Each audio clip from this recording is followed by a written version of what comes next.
नमस्कार विद्यार्थी मित्रांनो, मी प्राध्यापक हंगरगेकर स्पर्धा परीक्षा मार्गदर्शन केंद्र श्रीनगर नांदेड। आज दिनांक 17 ऑगस्ट 2021 रोजी घेण्यात आलेल्या पोलीस भरतीचं आज विश्लेषण किंवा आन्सर की आपण सांगत आहोत। पहिल्यांदा मी आन्सर की सांगतो आणि नंतर जे प्रश्न येत नाही त्याच्यावर आपण चर्चा करूया।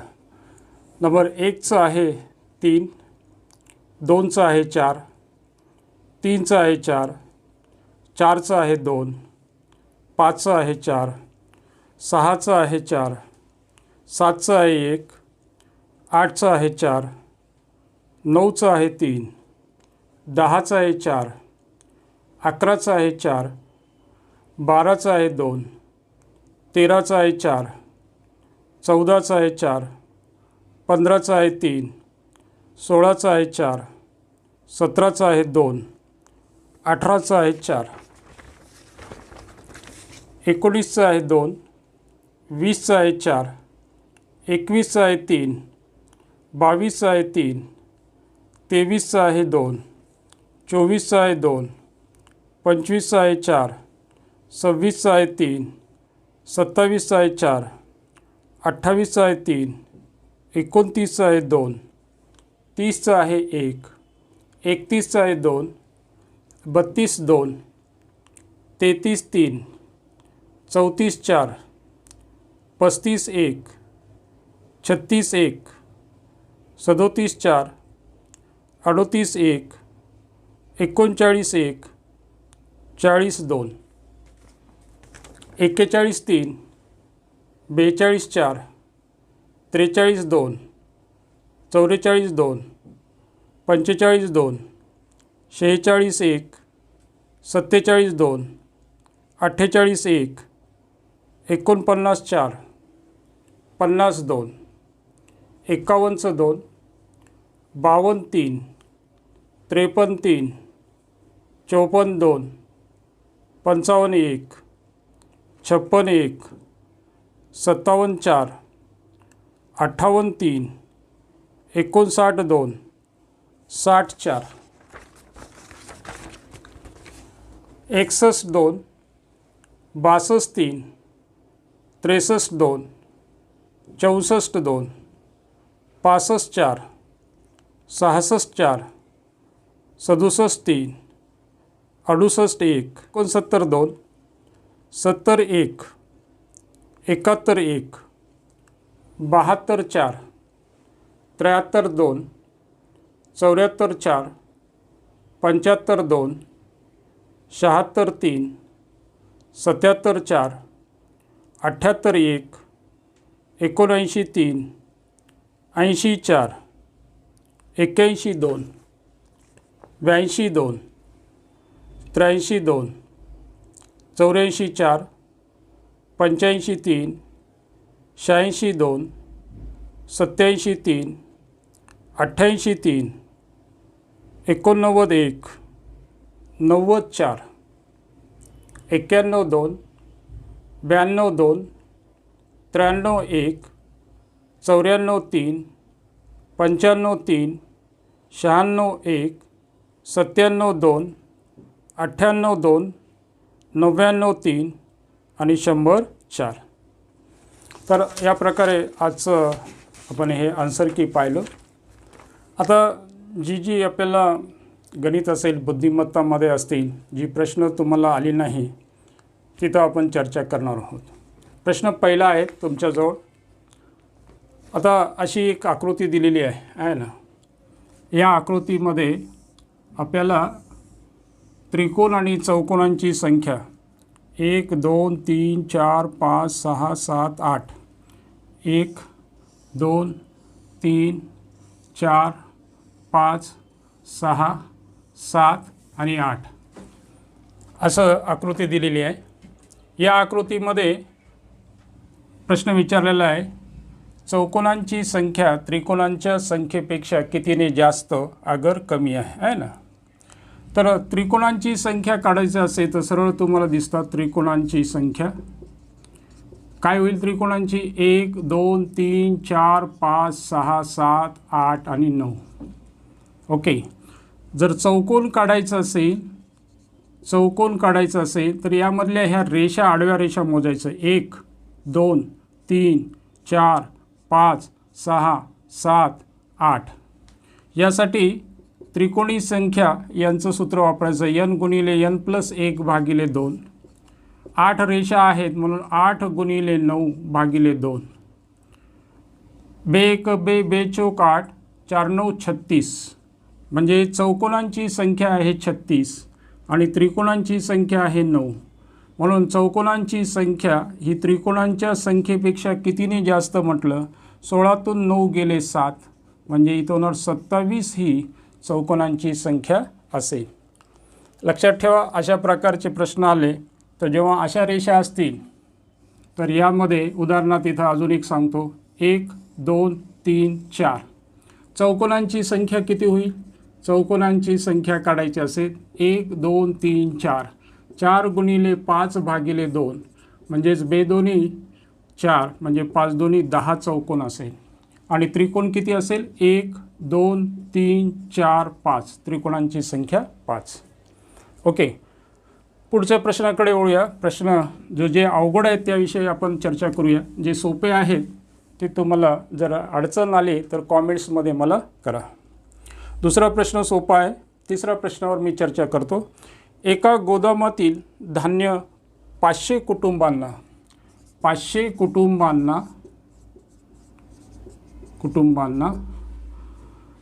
ते अन्नसाठा 15 दिवस पुरतो. ओके, तेच धान्य 100 कुटुंबांना किती दिवस पुरेल? आहे की नाही? इथं लोकांची संख्या कमी झाली तर जास्त दिवस पुरेल. म्हणजे हे काय, एकमेकाच्या व्यस्त चलनामध्ये असतात. म्हणून 500 गुणिले 15 बरोबर आहे 100 गुणिले हे दिवस. हा 100 भागाकारात जातात म्हणून 2 शून्य इथं गेले.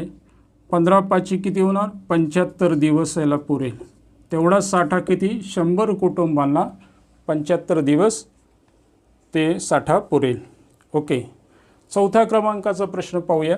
चौथा क्रमांक यामध्ये असं दिलेलं आहे, वर्गमुळात कंसामध्ये वर्गमुळात 49चा वर्ग मायनस दुसऱ्या कंसामध्ये 27चा वर्ग त्याचा 1/6 बरोबर किती, असं हे विचारलं.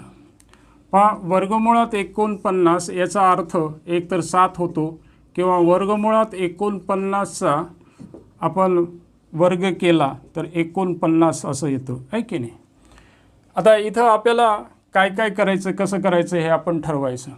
हे दोन्ही सांगितले. वर्गमुळात 49 बरोबर 7, परंतु वर्गमुळात 49चा वर्ग असं म्हटलं तर याचं उत्तर 49. जसं घातांकाच्या नियमानुसार 49चा हे वर्गमुळात असल्यामुळे 1/2 त्याचा वर्ग आणि म्हणून 2 2 कटेल म्हणजे 49.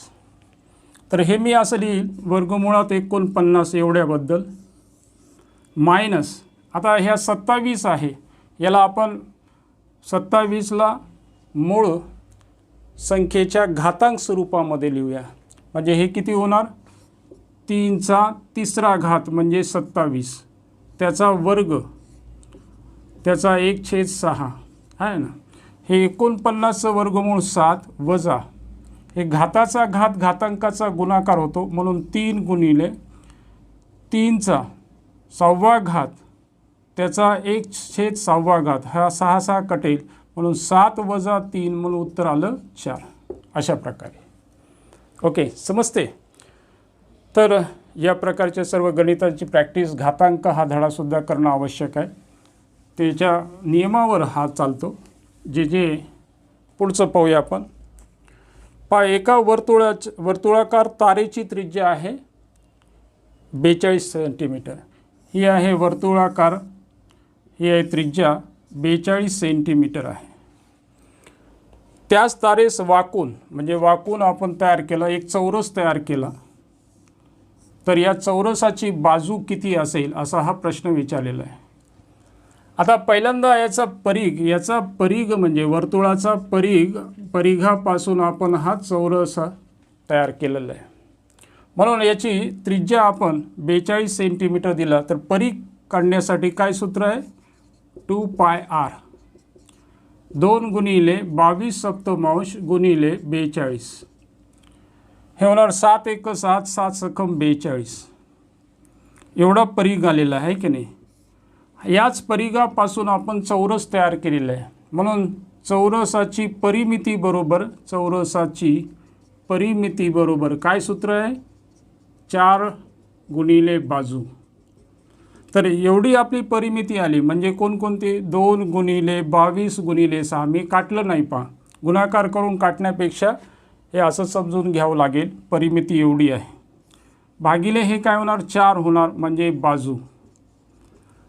बे एक बे, बे दोन्ही 4. परत हे होणार बे एक बे, बे त्रिक 6. 22 त्रिक किती होणार, 66. ही होणार बाजू. इथं आल्यानंतर थांबायचं, कारण हे जे आहे 42 सेंटीमीटर त्रिज्या दिली म्हणजे बाजूसुद्धा काय देणार, सेंटीमीटरमध्ये असणार. ओके. म्हणून याच परिघापासून आपण जर चौरस तयार केला किंवा या तारेला आपण कट केलं आणि कट करून असा जर चौरस तयार केला, त्या चौरसाची बाजू किती येणार, 66 सेंटीमीटर. या प्रकारे पुढचा प्रश्न आपण चर्चा करू, आहे की नाही.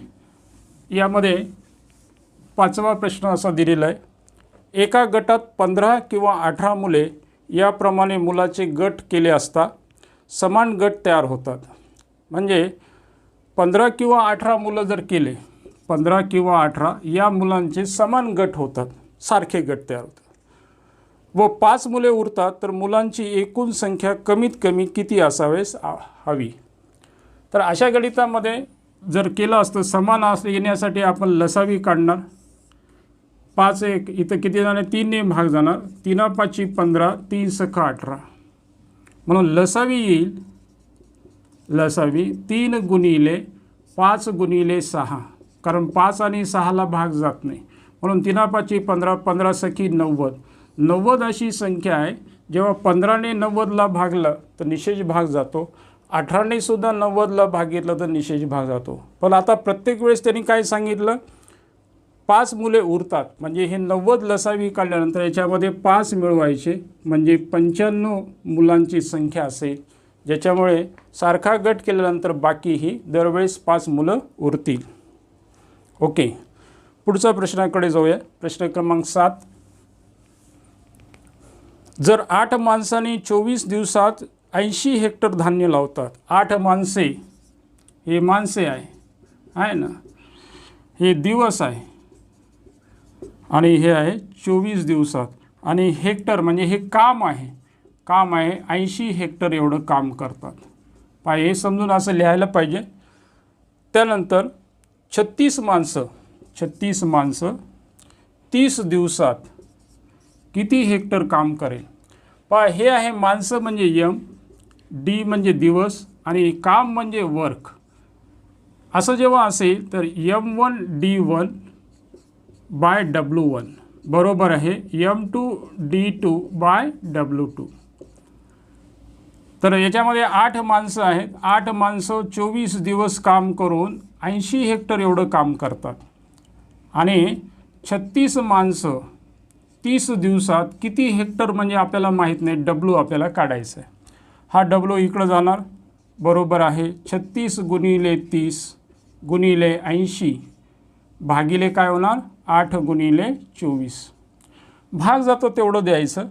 8 एक 8, 8 10 80, 12 एक 12, 12 दोन्ही 24, 12 त्रिक 36. अजून कशाने 2ने जाणार इथं, हे होणार 15, 15 त्रिक 45 आणि हे 10 म्हणजे 450 हेक्टर एवढं काम ते करतील, आहे ना.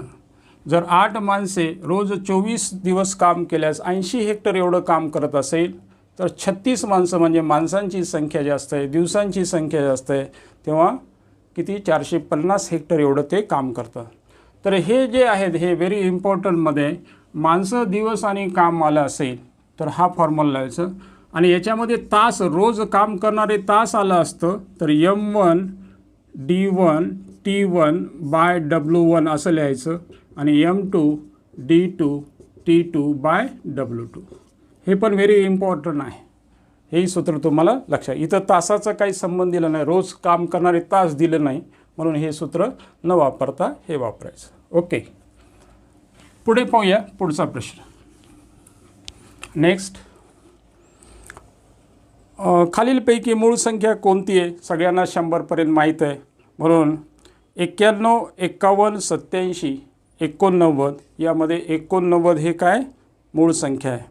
91ला 13ने भाग होतो, 13 7 51, 51ला 17 3 51, 87ला 3ने 8 आणि 7 15 किंवा 29ने भाग जातो. ओके, 9वा प्रश्न दिलेला आहे. 8, 16, 43, 107 आणि इथं क्वेश्चन मार्क दिलेलं आहे. याच्यामध्ये 16 आणि 8 यामध्ये फरक किती आहे? 8चा. 43 आणि 16मध्ये 13तून 6 गेले, 7 उरले, 3तून 1 गेले 2, 27. इथं व्हायला 2चा घन, 3चा घन, इथं होणार 4चा घन यायला पाहिजे 64. पाहूया येते का? 7तून 3 गेले, बरोबर आहे. मग पुढे काय येणार? 5चा घन म्हणजे 125. 107मध्ये आपण 125 मिळवले, 7 आणि 5 12, हातचाला 1 3 म्हणजेच हे 232. या प्रकारे पुढे आयडिया तुम्हाला येली पाहिजे. ओके, तसं 10वा प्रश्न सोपा आहे. 9चा फरक आहे ना, 9चा फरक आहे म्हणून त्या गणिताकडे जा. जसं वर्तुळाचा संबंध परिघाचा असतो तसा चौरसाचा संबंध आताच पाहिला आपण परिमितीशी येतो, आहे की नाही. 12वं सोपं आहे म्हणून 13वाकडे जातो, आहे ना. या याच्यामध्ये आकृतीमध्ये असं जर आलं असतं, हे अशा ज्या आकृत्या आहेत ते नेहमी पाठ ठेवा किंवा समजून घ्या. हा जो आहे यामध्ये पायावर असणारे त्रिकोण किती? पायावर असणारे त्रिकोण ओके किती आहेत? हे 1 आणि 2 आहे ना. जेव्हा 2 असेल तर याच्यामध्ये येतात 5, 3 असेल तर 13, 4 असेल तर 27, 5 असेल तर 48, 6 असेल तर 78. या प्रकारे म्हणजे पायावरच्या किती त्रिकोण येतात त्याच्यावरून हे आहे पायावर असणारे त्रिकोण, पायावर असणारे त्रिकोण आणि हे आहे त्रिकोणांची संख्या. हे पाठच ठेवायचं. समजा 7 आले असते आहे की नाही, पायावर असणारे 7 त्रिकोण आले असते तर कसं करायचं एखाद्या वेळेस तेही सांगतो. जसं पायावर असणारे असे 7 त्रिकोण आले, 1 2 3 4 5 6 7 असं लिहायचं.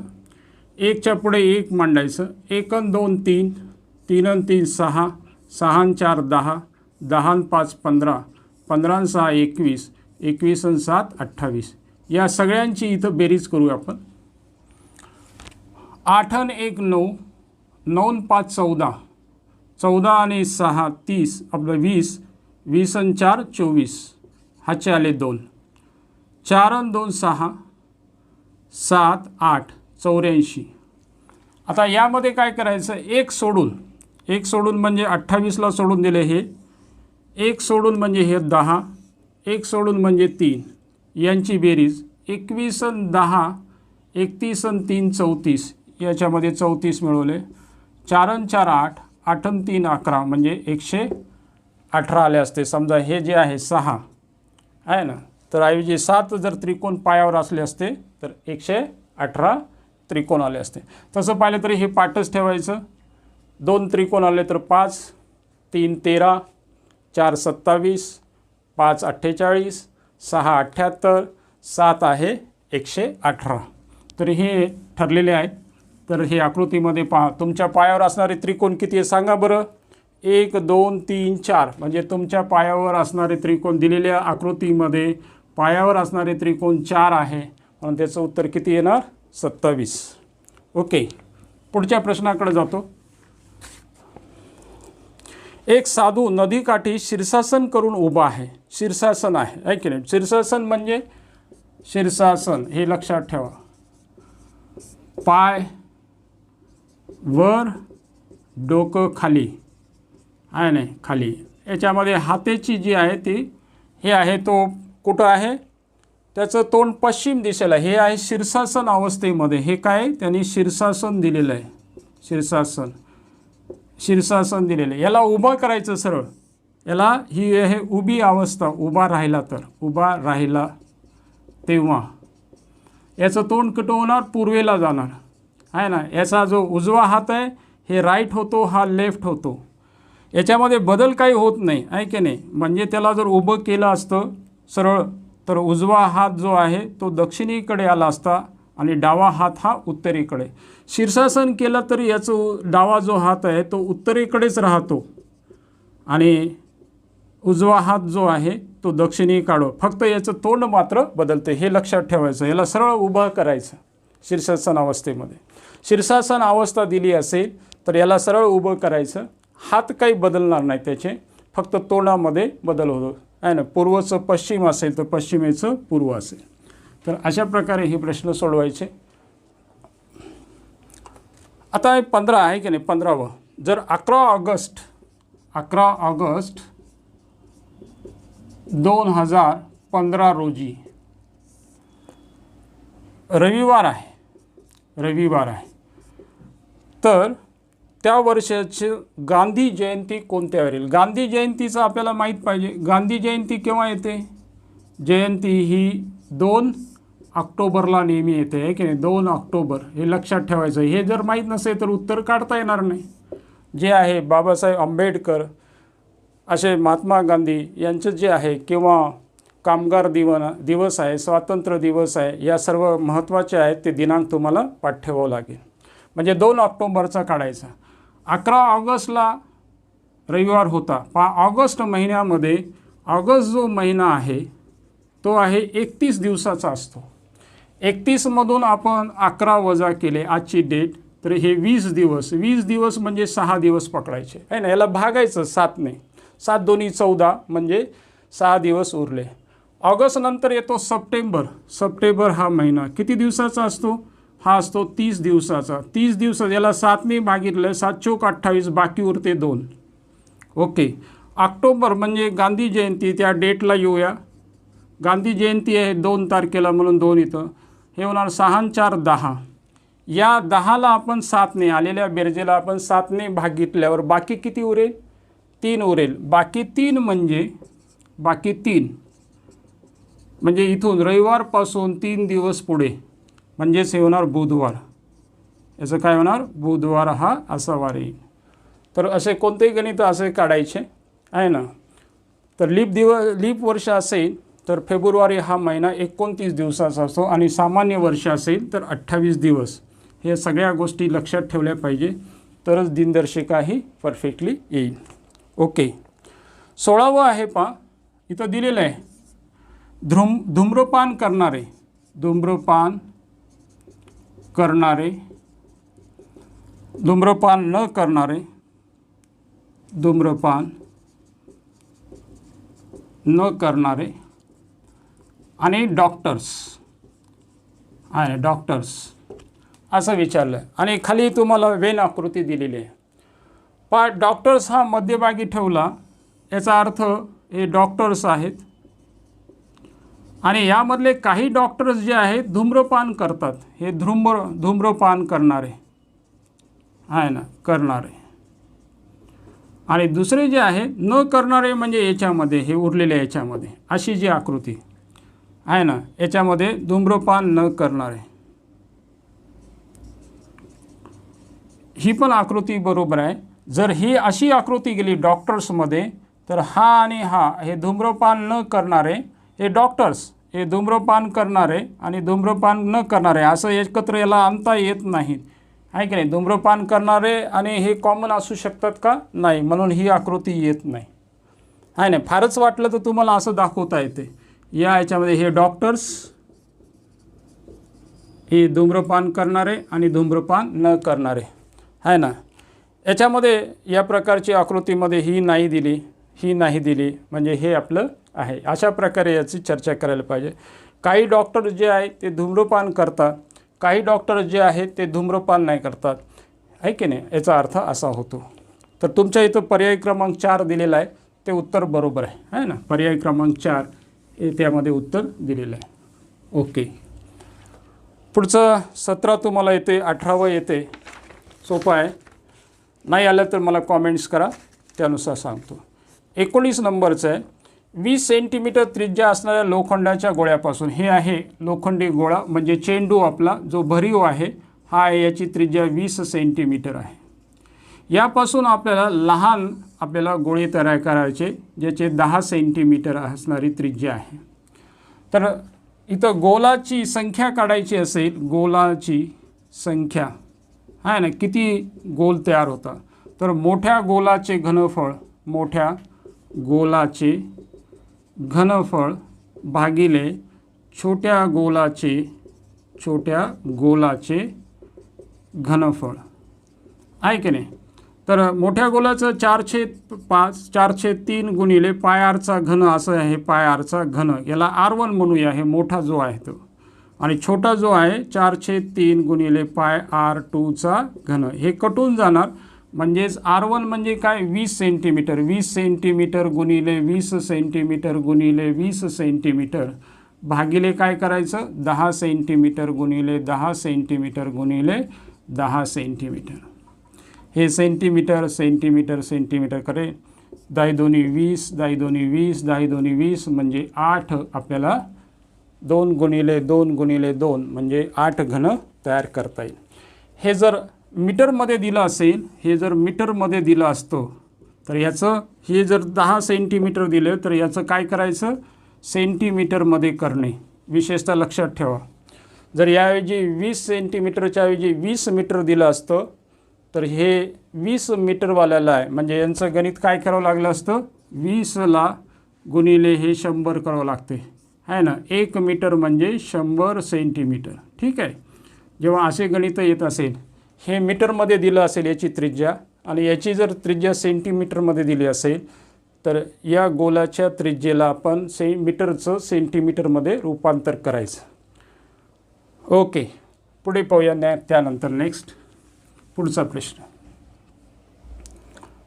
राजेश पश्चिमेकडे तोंड करून उभा आहे. पश्चिमेकडे, हे प्रश्न दिशेवर असतात, अतिशय काळजीपूर्वक वाचायला पाहिजे. राजेश जो आहे तो पश्चिमेकडे तोंड करून आहे. पश्चिम म्हणजे हा इथं आहे, हा त्याचा राईट आहे, हा लेफ्ट आहे, हा लेफ्ट आहे, डावा बाजू. तो घड्याळाच्या दिशेने म्हणजे क्लॉकवाईज असं आहे ना, घड्याळाच्या दिशेने 45 अंशातून वळाला म्हणजे इथं येईल. 45 अंशाने नंतर फिरल्यानंतर इथं घड्याळाच्या दिशेने तो 45 अंशाने फिरत आहे. आणि पुन्हा त्याच दिशेने 180 अंशातून, 180 म्हणजे इथं एकदम याच्या ऑपोजिट इथं आला तो. 180 अंशातून हा फिरला. ओके, घड्याळाच्या दिशेने. आणि नंतर घड्याळाच्या काट्याच्या विरुद्ध दिशेने 270, घड्याळाच्या काट्याच्या विरुद्ध. आता इथं आल्यानंतर तो विरुद्ध दिशेने 270 होतो.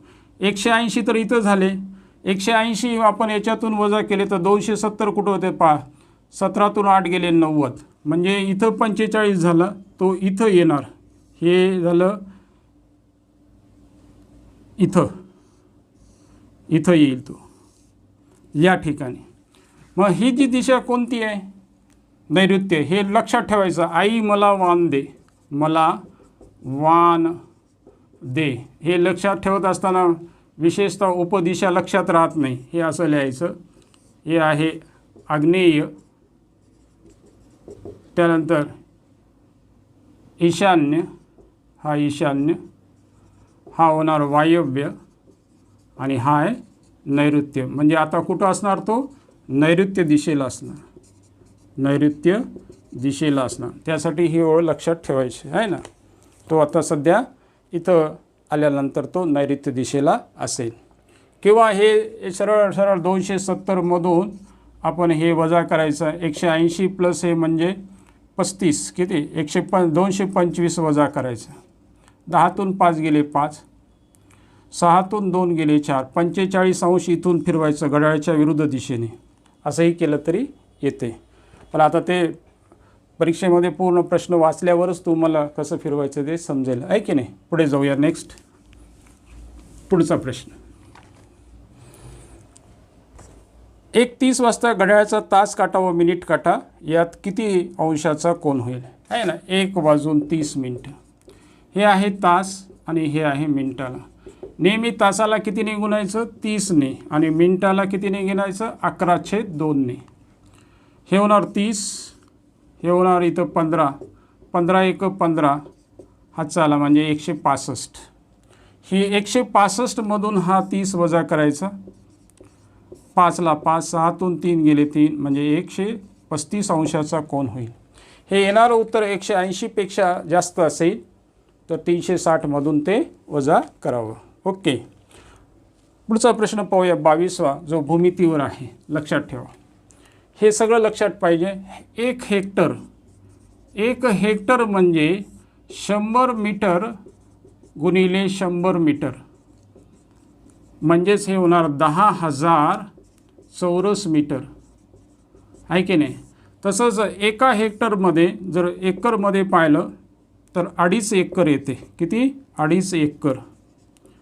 हे पण माहीत पाहिजे. 1 एकर म्हणजे 40 गुंठे, आहे ना, गुंठे. यालाच आपण 1 हेक्टर म्हणजे 100 गुंठेसुद्धा असं म्हणतो, 100 गुंठेसुद्धा म्हणतो. ओके, समजते. हे सगळं पाठ असलं पाहिजे, एककामध्ये येते. ओके, प्रश्न क्रमांक 23 पाहूया. प्रश्न क्रमांक 23. अनिता आहुजाने 10 रुपये दर्शनी किंमतीचं, हे 10 रुपये त्याची दर्शनी किंमत आहे, आणि हा शेअर्स त्याने 75 रुपयाला, किती, 70 रुपयाला तो विकत घेतो. हे घेत असताना त्याला दलाली द्यावं लागते. दलाली किती लागली? 2% द्यावं लागले. 2% दलाली द्यावं लागले, आहे ना. म्हणजे 70चे 2% म्हणजे किती? हे 0 गेला, हा 0, 7 2 14 भागिले 10 म्हणजेच 1 रुपया 40 पैसे. म्हणजे एक शेअर त्याला कितीला मिळालं? 70 प्लस 1.4 म्हणजे 71 रुपये 40 पैशाला ते एक शेअर पडला. त्याने 3,570 रुपये खर्च केले, आहे की 3,570 रुपयामध्ये किती शेअर येतात? एका शेअरची 10 रुपये जी शेअरची किंमत आहे, दर्शनी किंमत, तो बाजारभावानुसार त्याला घेत असताना 71 रुपये 40 पैशाला मिळतो. म्हणजे एक शेअरचा भाव 71 रुपये 40 पैसे आहे. तर 3,570 रुपये खर्चून त्याला किती शेअर येतात? म्हणून हे काय करणार? 3,570ला आपण कितीने भागणार? 71.4 ने भागणार. हे 4 म्हणजे 40 किंवा 4. दशांश नंतर एक अंक आहे म्हणून इथं 0 लिहायचं. आता कितीने भाग जाते पाहूया, आहे की नाही. 700 हे होणार साधारण 71 1 71, हे 4 5 5ने भाग जाईल पहा. 714 गुणिले 5, 5 चौक 20, हातचे आले 2, 5 1 5, 5 2 7, 5 7 35, आहे की नाही. म्हणजे यांनी भागितलं आपण तर इथं होणार 5 आहे, म्हणजे 50 शेअर खरेदी करू शकतो. किती? 50 शेअर त्याचे येतील. ओके, 24 पाहूया. 24 क्रमांकाचा. सचिनने घेतलेल्या वस्तूवर सूट असल्यामुळे 500 रुपयाची वस्तू त्याला 440 रुपये. 500 रुपयाची वस्तू आहे, ही आहे खरेदी किंमत, आणि त्याला जे मिळाले आहे सूट मिळाल्या, त्यामुळे त्याला ती 440 रुपयाला मिळाली. म्हणजे किती रुपयाची सूट मिळाली? 60 रुपये त्याला सूट मिळाली, आहे की नाही. 60 रुपयाची सूट मिळालेली आहे. वस्तू त्याला 440 मिळाली. तर शेकडा सूट किती आहे की नाही. शेकडा सूट काढायची असेल, शेकडा सूट भागिले खरेदी किंमत किंवा दर्शनी किंमत गुणिले 100. सूट आहे किती? 60. कितीवर? 500वर गुणिले 100. हे 2 शून्य गेले, हे 0 गेला. 5 1 5, 2 उरले, 5 2 10 म्हणजे 12% त्याला एकंदरीत सूट मिळाली. 1 ते 200 पर्यंत किती पूर्णांक संख्या आहे ज्यांना 2 आणि 3 ने निशांश भाग होतो? पूर्णांक संख्या म्हणजे तुम्हाला माहीत आहे की नाही. पूर्णांक संख्या म्हणजे डोळ्यासमोर आलं पाहिजे. हे आहे डॅश डॅश डॅश, -3 -2 -1 0 1 2 3 4. आता आपल्याला 1 पासून म्हटलेलं आहे, म्हणजे 1 पासून 200 इकडले पाहिजे आपल्याला, आहे ना, इकडले घेता येणार नाही. तर 3 आणि 2 ने भाग जाणारी म्हणजे लसावी काढूया. लसावी आला 3 आणि 2 चा 6, आहे ना, 6च्या पाड्यामधले. या 200ला सरळ भागायचं 6ने. 6 एक 6, 6 त्रिक 18, परत 2 उरले, 6 त्रिक 18 म्हणजे 2/3 म्हणजे एकूण किती होणार? 33 संख्या येणार. ओके, अशा प्रकारे आपण पुढच्या प्रश्नाची सुद्धा चर्चा करणार आहोत.